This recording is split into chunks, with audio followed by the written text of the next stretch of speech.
Alright, so little things that I found interesting. A psychopath, they're superficial charming, they're highly intelligent, but they do have poor judgment.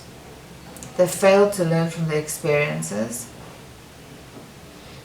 They have pathological egocentricity, lack of remorse, shame, as in they don't have shame.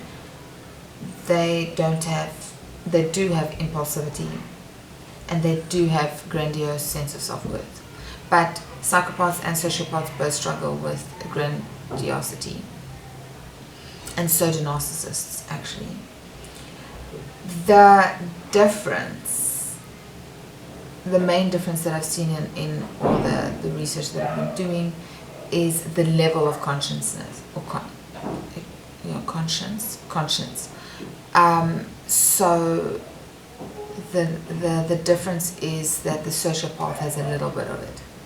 So they would have emotional intelligence to a degree, whereas psychopaths mimic. So this is what's interesting that I found, is that they can be in a social environment and they study the person. This is what they look like happy, this is what they look like sad, this is what they look like this, and then they can demonstrate it and act it, which is why it's superficial, right? And so maybe this is the first thing that you see, or maybe you see rage fit and this. I would say in the people that I've met and worked for in the past, the mimicking is one of the first things that I pick up on, but I only worked for them, so I didn't spend a lot of time with that person. They didn't directly influence me, but it did make me question something's not right, and I just don't know what it is. And so mimic or imitate, meaning they look at the person, they study how to present themselves, and the facial expressions, and how to kind of look sad or how to look excited when you're around people. They study how to do that, and if you practice it over a couple of months and a couple of years, you become good at it. And so it's learned. Although what's interesting is that they do say that they fail to learn from their experiences. I've got a question mark on that. I don't really know what that means, but what I have found is that there's no set article that perfectly describes a sociopath and a psychopath. So basically people are still studying this and trying to understand these types of people. Okay, so the funny thing is that the sociopath does actually have remorse and shame and guilt, but it's very weak. And so what it is that psychopaths, it's a genetic thing, and so they aren't really learning how to be like that. It just comes kind of naturally. But a sociopath, it actually comes from being bullied. But the books call it severe bullying, because now the reason why I want to talk about this is that many people in their lives do get bullied. I've been bullied. I've known friends who've been bullied. I've known employers who have been bullied. But as you grow and develop, you can choose to heal from it, or you choose to not think about it, and you choose to decide the kind of person you want to become. Sociopaths actually go through severe bullying, and that anxiety and fear turns into rage. And when you're angry chronically, then your emotions do detach and do become distorted. And what was interesting for me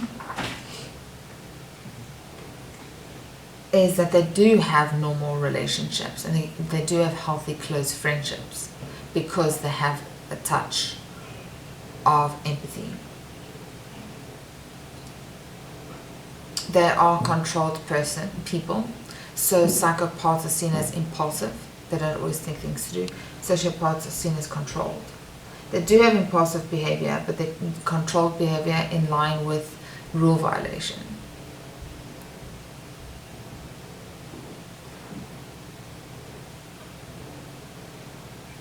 And both types of people if you were to take them to a psychiatrist and they were to be honest, they'd be diagnosed with antisocial personality disorder. So what's interesting is that people who have a psychopathic disorder would have traits of narcissism. People with sociopathic disorder would have traits of narcissism. And people who have been diagnosed with narcissistic personality disorder would demonstrate traits of psychopathic. So it's connected. So for me, I saw overlap, and that's what made me question it and look into it. I saw overlap. But narcissists and psychopaths, what they have in common is that they don't have emotions. As in, because they lack it, right? They're on the inside, they're described as empty. So they don't have the emotional capacity to connect with people. They don't have emotional insight to themselves. And according to this, they are generally selfish.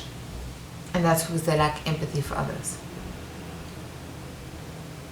Whereas sociopaths, and I think that's where they get the name socio, because it's social. Sociopaths are able to be social and they're able to demonstrate empathy. Because they do have light or weak conscience. I'm trying to pronounce it right because another version would be to be conscious, and that's not at all the meaning. They're very different meanings.